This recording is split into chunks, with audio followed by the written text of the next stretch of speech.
And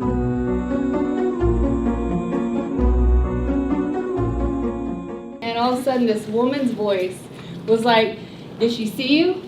And like we froze and like we didn't move because like as much as you think in a movie you're gonna move, you don't move. Like we're frozen. And then all of a sudden she said it again, like she said, "Did she see you?" And oh my gosh, I turn around and my friend's sister screams in my face. And then my friend's already gone. She's been back to her car. The deer woman, that was their big thing, was like, deer woman's going to come and children are going to, watch your children. And they always get, deer woman's going to get you. Yeah, that little deer woman gets around, don't she? Mm-hmm. And the light is like on the other side, so I have to walk over there. And as I'm walking over there, some claws are on my back.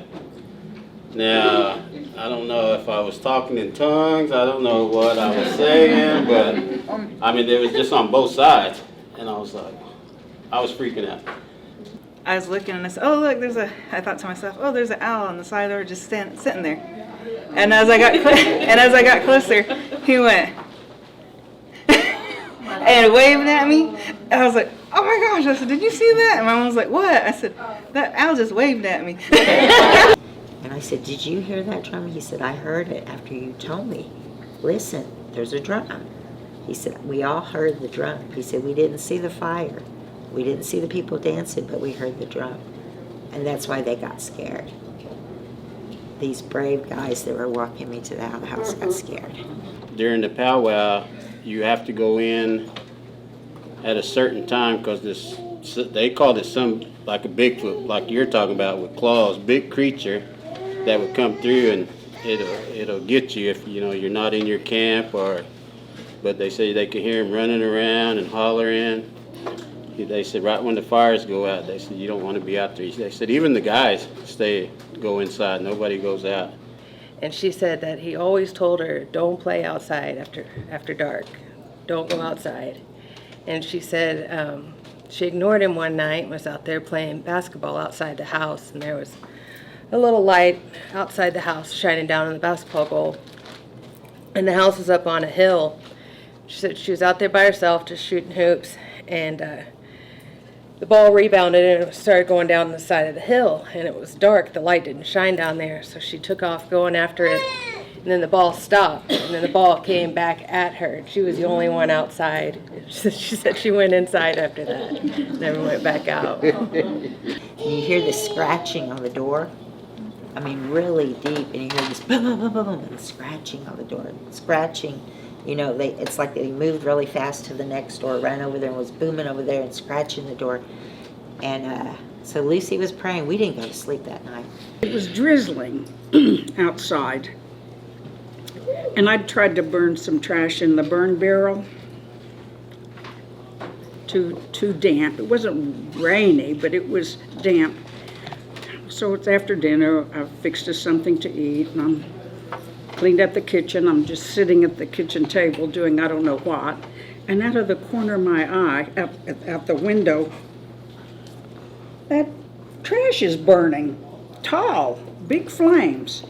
But between me and the burning barrel is this kind of shape, but I can see through it. It's a dark shape, like a man, but I can see the fire through it. Ramona, what? She said, "He's just making fun of you because he can make a fire and you didn't." So she was coming home one night at midnight, maybe a little later, on the Indian Road from Fort Cobb to Carnegie. And she said she's seen Bigfoot take one step on the road and then was on the other side with just one step. And she said it scared her so bad that she used to drive that road all the time. She said from then on she never went down the Indian Road no more at night. She went around Carnegie and around that Fort Cobb way to the bingo. So yeah, so she actually seen Bigfoot. One time that he saw a tall man, and his mother had told him, if you see this, don't look at them. Just act like they're not there. and he said he was going down the dirt road. They lived in Eufaula, and he was walking down the dirt road to get to the main road. And he said this man walking beside him, and he was like tall. And my dad was just like, he's like, I didn't look at him. I could see him, but I didn't look at him. And he said that they walked, and they, you know, how they had barbed wire fences and stuff. He said the man just stepped over it and kept walking. And my dad said he didn't look at him. He didn't look at him. He just kept walking. And I said, Daddy, why didn't you look? And he's like, I was told not to look at him. He said, so I didn't look at him. I didn't acknowledge him. He said that night when they stayed the night, they could hear someone walking around upstairs. And so Corey is the bigger one. So out of them, because the other ones were girls, he walked up the stairs and he went to go see what it was. He said the last thing he remembers was getting ready to open up a door. And then the next thing he knew, he was down on the first floor, sitting down. And they told him that he's like, he had scratches all over his arms and legs. And he said they told him whenever he was up there, they could hear something kind of like growling and yelling, and then it was him yelling in Cherokee. And so, like, he said they don't know what he was saying, but he just kept yelling in Cherokee. That's all he was doing. And then something else was like growling or making some noises back at him. And so, but he still has some of those scratches. One time, I guess one of the nurses had went up to the 3rd floor where they hardly had nobody up there, no patients.